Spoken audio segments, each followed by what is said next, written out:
All right, isn't that view beautiful? Okay, so we're about halfway through our 7-night, 8-day trip of Panama. And yeah, we've been not cheaping out. We've been having a really good time. So I'm a little bit worried about what our expenses are gonna be. And you know what? At the end of this trip, I'm gonna calculate it all up, but let's start from day one.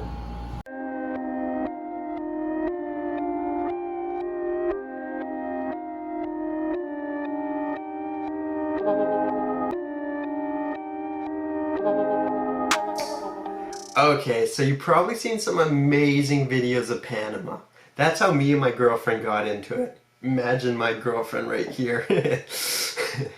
We were super excited to go to Panama. They just have so many gorgeous beaches, architecture, culture, all rolled into one that it looked amazing. But we knew going in, Panama was going to be expensive. Everything's tied to the US dollar. It's way more expensive than Mexico, or it's definitely one of the most expensive countries in Central America. So we were a little worried. We had no idea what to expect. So we calculated everything just to see how expensive is it to spend 7 nights and 8 days in Panama. So I have everything right here, and we're gonna go over what is the cost of a week in Panama for 2 people excluding airfare. First off, accommodations were our biggest cost. Without a doubt, that was the most money we spent. And we were staying in hotels, not hostels, but these were very average hotels. But let me just show you. Our first day, we arrived late in Panama City, Panama. We went straight to Hotel Centro Americano. This area looks nice. The hotel kind of looks nice. But the area, like outside our hotel window, this is what you got. And although during the day it was perfectly safe, at night it was kind of sketchy. We just picked this place because it was walking distance to the metro and it seemed very centrally located. I don't know if we'd go back there. Probably go somewhere else, but if you're just looking for a place to sleep, $50 a night, can't go wrong there. We spent our next 2 nights, 3 days in Bocas del Toro.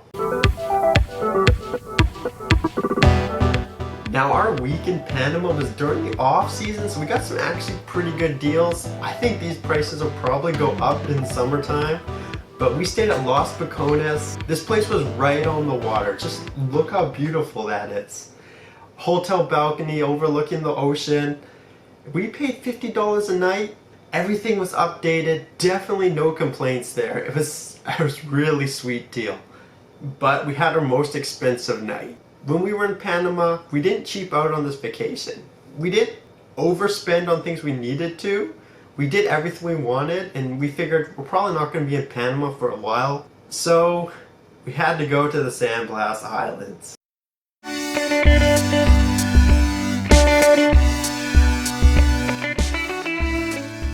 Yes, the San Blas Islands are gorgeous, but it's not cheap. For a private cabin, we're talking something like this. Very small, sand floors, no electricity. We paid each $150 per person just for this cabin. That was it. But of course, you're really paying for the location. Right on the water. That is our view out the door. So overall, we end up spending $510 on accommodations in Panama. So you can judge it as you will. That's for 2 people, so we split the cost. Gets it down pretty low. Not too bad. Our next highest category of expenses was transportation.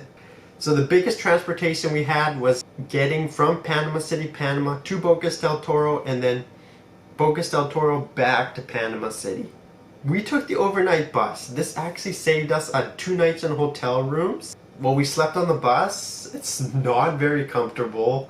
You're not going to get the greatest night's sleep. And the total cost for 2 people to travel back and forth was actually $140. Of course, we also had to pay for transportation to get from Panama City, Panama to San Blas Islands, and then San Blas Islands back to Panama City, Panama. We spent a total of $100 there. That's for 2 people doing that trip. It's like 2 or 3 hours. You have to kind of do it. You add that onto your San Blas cost. The total amount we spent in San Blas for 1 night was about $225 per person. just to kind of give you a rough idea for what it is to spend a night on the Sandblast Islands. We spent about a total of $75 on taxis. I know that sounds like a lot. And when you're in the town of Bocas del Toro, to get anywhere you spend money on water taxis, and that's pretty much the way you get around. So there's like 5 or 6, 7, a dozen islands you want to really get to. So you get on the water taxi, you pay $5 per person to get one way, then you got to get back home. So it adds up really quickly. That's where we spent the most of our taxi budget. But also while we were in Panama City, Panama, if we didn't have Wi-Fi, it was so easy just to grab a taxi. They definitely probably overcharged us a little bit, but it's just so convenient. Definitely recommend taking Uber though. We spent only $40. I have another video on how to get around Panama City, Panama if you're curious. Definitely recommend it if you're going for the first time. Just shows you how to take transit, buses, metro, everything you need to know about Panama City, Panama. So if you want to know more about that, definitely check that out. We ended up spending $365 for 2 people for a week of transportation in Panama. Now, of course, you have to talk about food and drink. So we ate everywhere from the mall, paid $10 here. Bocas del Toro, Bibbids on the beach. This is a $15 meal. Absolutely fresh, so good. Get the happy hour drinks. And on our last day, we went all. We were at the fish market. Spent like $70 plus, got huge freshly cooked lobster, appies, drinks, the whole works. Also included in the food and drink category is when we went grocery shopping, bought drinks at the grocery store, bought alcohol at the grocery stores, things like this. This probably cost us $5, $8, I believe. So that included everything, food and drinks for 2 people over a week. Spent about $300. If you wanted to, I'm sure you could cut that out. The lobster we had on the last day really bumped up our budget. But still, $300 I feel is pretty reasonable for food and drinks for a week. The next category is attractions. This one was surprisingly very small. Things to do in Panama City, Panama that we did anyways. Looking at culture, looking at the architecture, walking around. Things were really not that expensive. Our most expensive thing was when we were in Bocas del Toro. We went on a day boat cruise and we paid $65 after we included the tip. For 2 people, for a day out on the water, snorkeling, beach hopping, I really don't think that was a bad price, but I was okay paying that. Attractions like Panama Viejo and Panama City, Panama, $15 per person. Not that expensive for 2 or 3 hours worth of entertainment, especially when you're probably not going to ever go there again. Casco Viejo, walking around is free.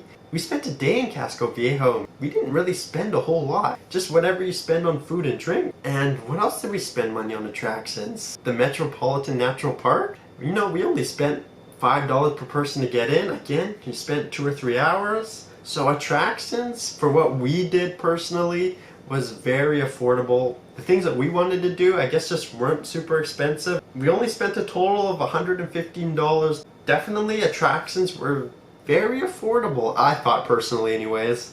And our last category is just other things. We had to go to the Albrook Mall to buy a suitcase. That cost us $85, kind of unplanned.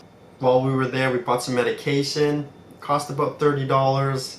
You know, the Guna tax to get into the Sandblast Islands, sunscreen, stuff you just kind of need when you're there and we didn't prepare for, souvenirs, stuff like that.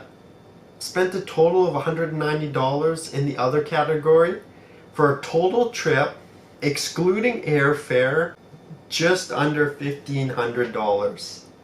So that's what it cost to explore Panama for a week, 2 people, excluding airfare. But it's a once in a lifetime journey. I had a lot of fun. Hopefully like this video. Thanks for watching, and until later, I'll see you later.